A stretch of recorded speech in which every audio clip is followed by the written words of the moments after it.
Bonjour à tous, soyez les bienvenus pour ce message, c'est un culte en ligne et je te félicite que tu te prends ce temps pour passer un moment avec la parole de Dieu. Aujourd'hui, on a un thème super intéressant, l'argent. L'argent, en fait, c'est un thème super important dans la Bible. Tu savais, il y avait, c'est pas moi qui les ai comptés, mais quelqu'un a compté 2350 phrases dans la Bible qui parle au sujet de l'argent et comment gérer nos biens matériels. C'est énorme, quoi. Si tu le mettais toutes ces phrases dans Word, une police de 12, ça donne 92 pages A4. 92 pages d'A4, enseignements sur l'argent et comment gérer tes biens matériels. Alors, apparemment, c'est un thème hyper important pour Dieu et c'est la raison, on se plonge dans ce thème.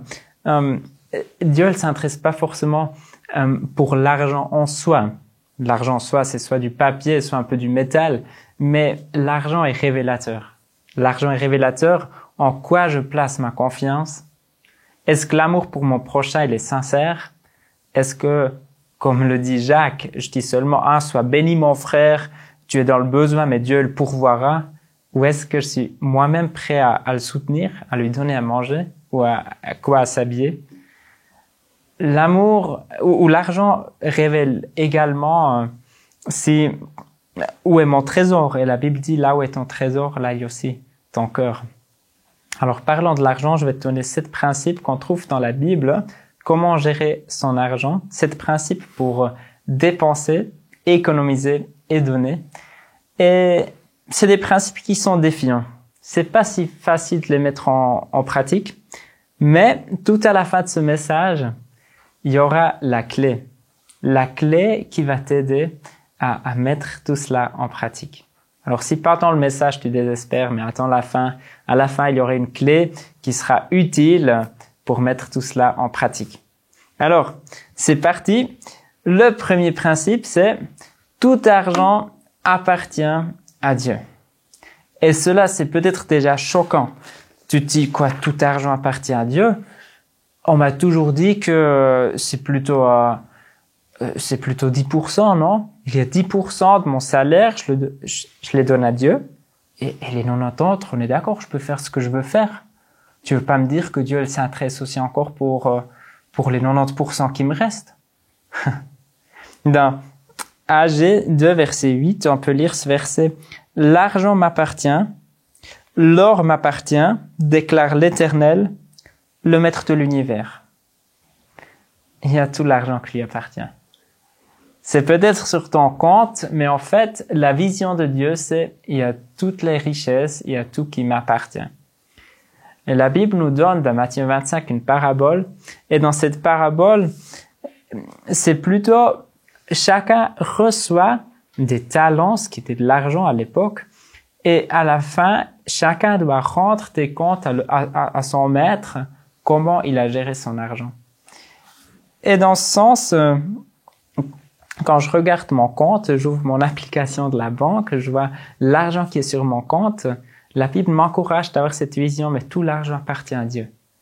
Ça, c'est l'argent qui appartient à Dieu, et moi, je suis gestionnaire. Ça veut dire Dieu m'a donné une grande responsabilité, mais aussi, waouh, merci Seigneur que tu me fais confiance, que je vais bien gérer l'argent que tu m'as confié. Cela implique que quand je dépense de l'argent, je pourrais par exemple prier. Qu'est-ce que t'en penses, Seigneur, cette veste? Tu aimerais que je l'achète? Est-ce que c'est un bon achat? Qu'est-ce que t'en penses, Seigneur? Comment investir mon argent? Et vraiment réfléchir ensemble avec le Seigneur comment utiliser notre argent. Alors, ça c'est le premier principe, il est déjà bien défiant, tout argent appartient à Dieu. N'oublie pas, toi tu es gestionnaire, Dieu t'a confié de l'argent, mais finalement un jour, la Bible nous dit on doit rendre des comptes si on a bien géré l'argent qu'il nous a confié. Le deuxième point, c'est le suivant, éviter les dettes. Éviter les dettes. Dans la Bible, on trouve ce verset, c'est en Proverbe 22, verset 7. C'est écrit, le riche domine sur les pauvres et celui qui emprunte est l'esclave de celui qui prête. Alors, dès qu'on a des dettes, on est dans une sorte d'esclavage. Parce que je ne suis plus libre, je peux plus faire avec mon argent ce que j'ai envie de faire. D'abord, je dois rembourser les dettes que j'ai à la personne qui m'a emprunté. Alors, à la personne qui m'a prêté. La Bible nous dit que Dieu est venu pour nous délivrer, pour nous donner une vie dans la liberté. C'est pour la liberté que Dieu nous a libérés. Et finalement, Dieu ne veut pas qu'on entre nouveau dans un esclavage. Et c'est pour cela qu'il te donne ce conseil, évite les dettes. Bien sûr, il y a des situations de vie aujourd'hui. Si par exemple tu veux acheter une maison, c'est difficile peut-être de faire tout avec l'argent que tu as sur ton compte. Sinon, ça va peut-être aller un peu lent. Sinon, tu vas peut-être acheter la maison deux années avant que tu vas à la maison de la retraite. Mais il y a des exceptions. Mais la règle que Dieu nous donne, en général, évite les dettes parce que je veux que tu sois un homme, une femme libre et pas de nouveau dans l'esclavage. Un troisième conseil que la Bible nous donne, c'est mettre de côté pour les imprévus. Il n'y a pas droit à un verset biblique dans ce sens, mais du côté pour l'imprévu. Mais il y a une histoire dans la Bible, c'est l'histoire de Joseph. Joseph, il a fini en Égypte et Dieu, il a parlé au pharaon qu'il y aura 7 années avec des super récoltes qui sont suivies de 7 années de famine. Et Joseph, qui était après dans cette position, il pouvait conseiller le pharaon. Il lui a dit, mais je te donne ce conseil que pendant les 7 années où il y a les bonnes récoltes, mets de côté, fais construire des granges, mets de côté 1/5 de toute la récolte afin qu'on ait assez pour les années de famine. Et ce principe, il est très logique et on veut l'appliquer dans notre vie. La Bible nous encourage de l'appliquer aussi dans notre vie. On met de côté pour les moments de sécheresse, de famine. Si aujourd'hui tu as un bon salaire, tu vas bien, pourquoi pas mettre de côté si un jour tout à coup la voiture elle tombe en panne, le chauffage ne fonctionne plus, tout à coup tu trouves un conjoint et vous voulez vous marier, il y a des frais que tu n'avais pas dans ton budget, alors mets déjà aujourd'hui un peu de côté pour les imprévus. Un prochain conseil que la Bible nous donne, c'est donner à ceux qui sont dans le besoin. Là, on a plein d'histoires et aussi plein de conseils, surtout des conseils dans le livre des Proverbes. Par exemple, dans Proverbe 19, verset 17, c'est écrit « Celui qui accorde une faveur aux pauvres prête à l'Éternel, qui lui rendra son bienfait. » Ce verset, il est super intéressant. Celui qui accorde une faveur aux pauvres, il prête à qui? Il prête pas aux pauvres, mais il prête à Dieu. Il prête à l'Éternel. Et c'est écrit que Dieu, il va nous rendre le bienfait. Il va nous rendre.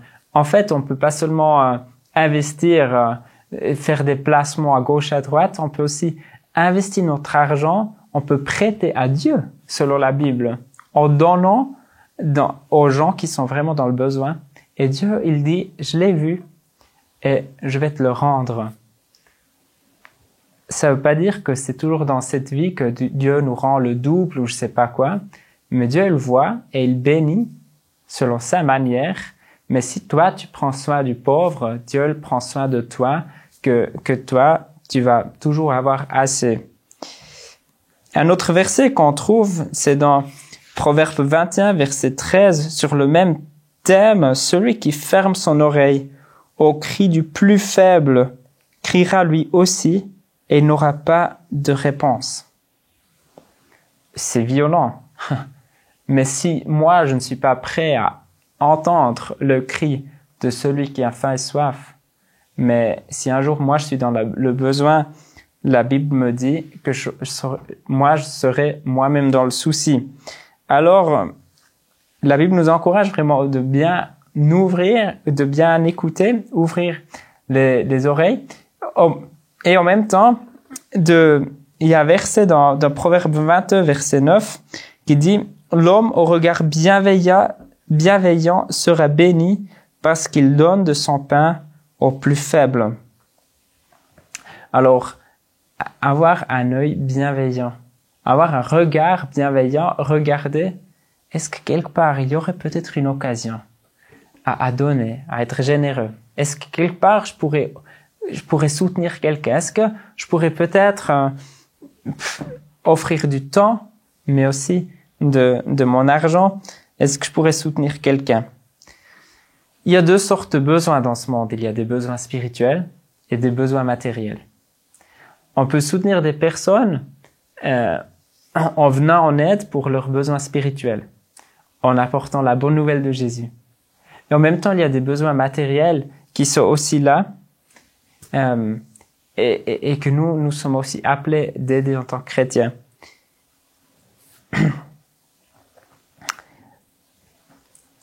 Il y a 50 ans, c'était en 1974, il y avait la convention à Lausanne, la convention où il parlait de la mission et comment on pourrait encore plus progresser dans la mission.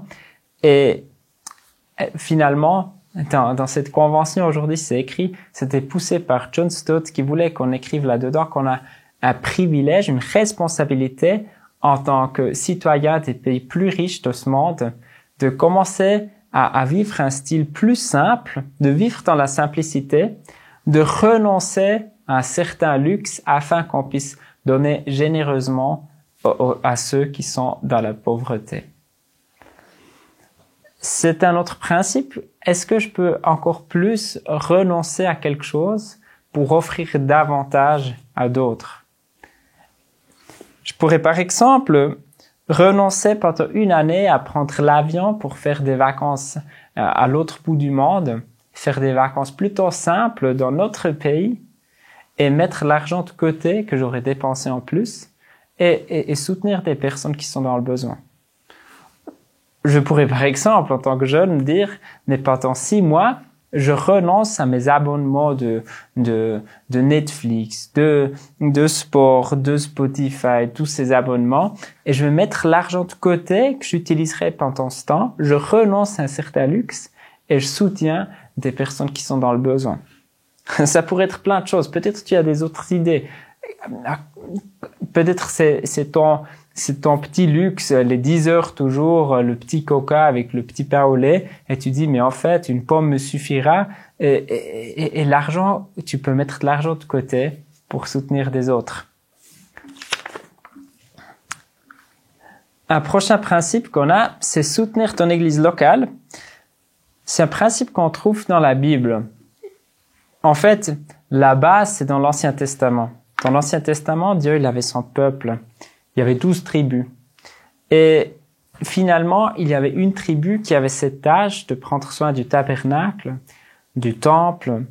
Plus tard, c'était le temple, de prendre plusieurs tâches. Par exemple, la louange, les prêtres, accueillir les gens qui viennent au temple pour faire les sacrifices, etc. Et pour libérer ces personnes des tâches quotidiennes, comme par exemple labourer les champs, etc., Dieu a dit, je libère cette tribu, la tribu de Lévi. Ils peuvent 100% se concentrer sur leurs tâches de prêtre, de bien prendre soin du temple, etc. Et en même temps, tous les autres tribus donnent 10% de toute leur nourriture, de leur boisson, et ils donnent ces 10% aux Lévites afin qu'ils doivent plus s'occuper des autres tâches. Et c'était une bénédiction pour tout le peuple parce que maintenant, celui qui venait au temple, il y avait des personnes qui avaient le temps, qui pouvaient l'accueillir, qui pouvaient l'écouter s'il y avait besoin d'aide, des personnes qui étaient là pour louer Dieu, des chanteurs professionnels, on pourrait dire. Ils étaient libérés pour leurs tâches.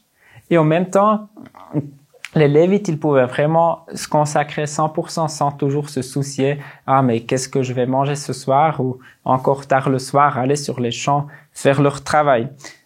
Et ce principe, on le trouve toujours encore dans le Nouveau Testament. Il y a peut-être plus la notion de 10%, mais que celui qui s'investit pour le royaume, pour prêcher la parole, qui a un engagement à plein temps, soit soutenu par ceux qui écoutent. Par exemple, on trouve ça dans Galates 6. On trouve ce même principe. Galates 6, verset 6, que celui à qui l'on enseigne la parole donne une part de tous ses biens à celui qui l'enseigne. On trouve le même principe aussi dans 1 Corinthiens 9, les versets 11 et 14. Mais que moi, si je profite de l'enseignement de quelqu'un qui se prépare, qui se consacre à temps plein ou à temps partiel pour étudier la Bible, pour préparer sa prédication, il me nourrit spirituellement. Et moi, par contre, je le soutiens. Je soutiens mon église locale qui lui donne un salaire. Et lui, il reçoit... il peut s'acheter de la nourriture pour son corps, la nourriture physique pour son corps, avec cet argent. En même temps, dans une église, il y a plusieurs frais qui doivent être couverts, comme un chauffage, l'électricité, de l'eau, un entretien du bâtiment. Il y a le salaire du pasteur, des concierges, des missionnaire. Il y a des droits d'auteur sur plusieurs chants qu'on chante qu'il faut payer. Parfois, il y a des repas à l'église, il y a des cahiers, il y a des flyers, il y a des traités. Il y a de la décoration, il y a des conférences qui sont dans notre église, qui sont gratuites. Il y a du matériel de technique, il y a parfois Wi-Fi à l'église, il y a des feuilles pour le flipchart, il y a des gobelets pour la Sainte Seine, il y a plein de matériel qui souvent c'est à disposition, c'est gratuit, on réfléchit même pas trop d'où ça vient. Et oui, c'est par ce principe de la dîme que chacun participe à ses frais et c'est après au bénéfice pour tous. Pour ce principe, on a une promesse dans la Bible. Tout à la fin de l'Ancien Testament, dans Malachie 3, on a cette promesse, Malachie 3, verset 8. « Un homme peut-il tromper Dieu? En effet, vous me trompez et vous dites, en quoi t'avons-nous trompé? Dans les dîmes et les offrandes. Vous êtes frappés par la malédiction et vous me trompez, la nation tout entière. Apportez toutes les dîmes à la maison du trésor afin qu'il y ait de la nourriture dans ma maison. Mettez-moi ainsi à l'épreuve, dit l'Éternel, le Maître de l'univers, et vous verrez si je n'ouvre pas pour vous les fenêtres du ciel, si je ne déverse pas sur vous la bénédiction en abondance. » Dans la Bible, c'est écrit on ne doit pas mettre Dieu à l'épreuve. Mais ici, dans Malachie, c'est écrit on ose mettre Dieu à l'épreuve dans ce domaine spécifique. On peut mettre Dieu à l'épreuve. Moi, je donne ma dîme et je regarde si lui, il va aussi pourvoir pour mes besoins. Moi, personnellement, je l'ai fait dans ma vie. J'ai toujours mis Dieu à l'épreuve. J'ai donné, dès que mon salaire est rentré, j'ai pris les 10% qui appartenaient à Dieu. J'ai donné à l'église. Et Dieu l'a toujours pourvu, j'ai toujours eu assez avec les 90 qui restaient. Et je t'encourage aussi à mettre Dieu à l'épreuve et tu verras, c'est un Dieu fidèle qui prend soin de toi. Le 6e principe, c'est de chercher d'abord le royaume de Dieu. C'est écrit dans Matthieu 6, verset 33, qu'on doit d'abord chercher le royaume de Dieu et sa justice et que tout le reste, il nous donnera. Il va pourvoir pour le reste. Et ça, c'est un principe. Si tu as un appel, si Dieu t'appelle pour quelque chose, mais vas-y. Dieu, il va pourvoir. Par exemple, quand j'avais un appel clair pour faire une école biblique, pour me former dans la théologie, mais je me disais, mais j'ai presque plus d'argent sur mon compte. Je venais d'une année à l'étranger et je me disais, oui, mais j'ai presque plus de salaire. Comment je vais financer cette école biblique? L'argent me suffit tout juste pour le premier semestre, comment je vais payer les autres? Et j'ai dit ça aussi au directeur de l'école, écoute, je ne sais pas comment je vais financer l'école, mais j'ai vraiment l'impression que c'est la bonne place et que Dieu va pourvoir. Finalement, j'ai payé mon premier semestre et le temps avançait, j'aurais dû payer le deuxième et j'avais pas assez d'argent sur mon compte. Comment je vais faire? Et j'ai prié. Et quelques jours avant que j'aurais dû payer cette facture, il y avait une lettre du bureau des impôts. Et je me disais, oh non, le bureau des impôts, qu'est-ce qu'ils veulent encore? Encore plus de factures. Et j'ai ouvert la lettre, ils m'ont écrit qu'ils me remboursent 2000 francs de mes impôts. Et j'ai pu tout juste payer de nouveau le prochain semestre avec cet argent. Et pour moi, c'était un cadeau de Dieu. Il a pourvu pour toute la formation. J'ai toujours eu assez. J'ai pas eu beaucoup sur mon compte, mais toujours assez.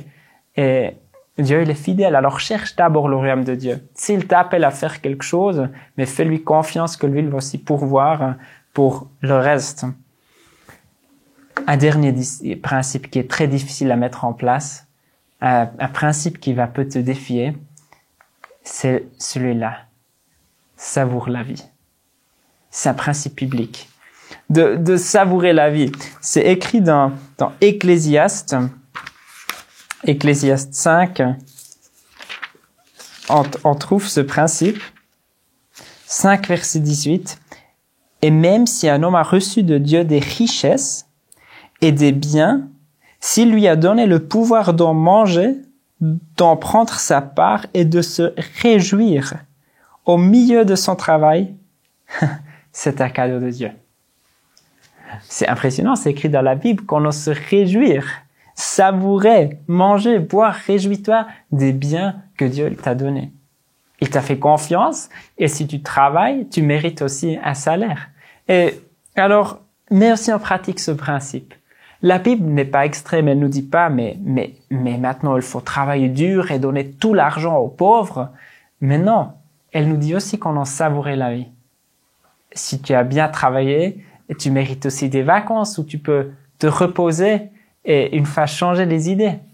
Tu peux une fois aussi te faire une belle soirée en couple ou faire une aventure ou faire quelque chose qui te fait plaisir. On ose se réjouir dans cette courte vie que Dieu nous a accordée.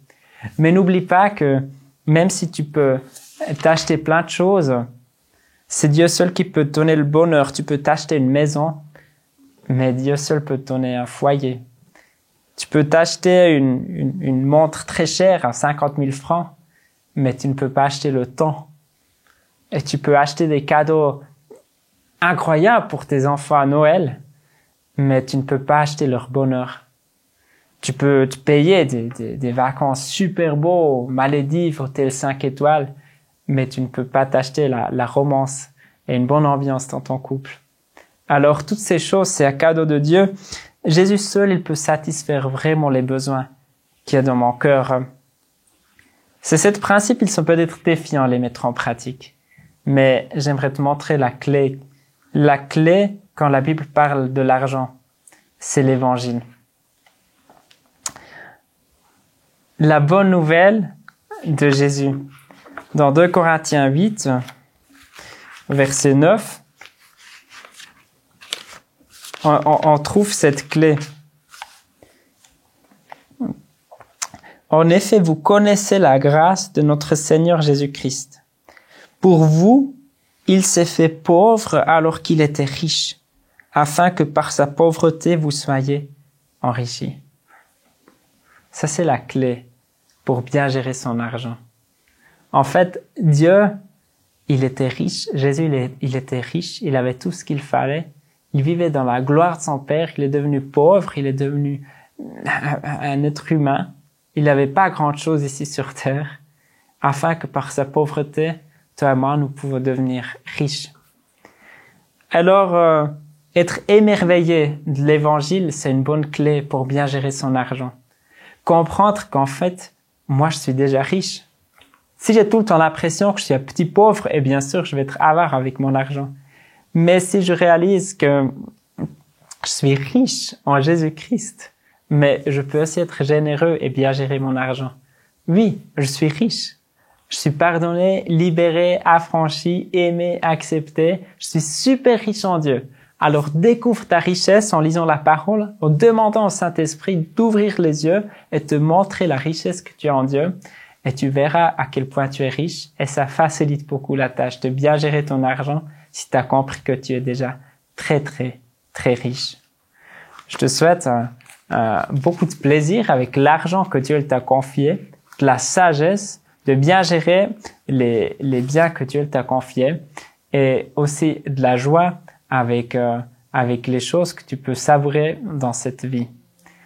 On se réjouit de te revoir une prochaine fois pour un culte en ligne et je te souhaite encore un bon dimanche. À la prochaine fois.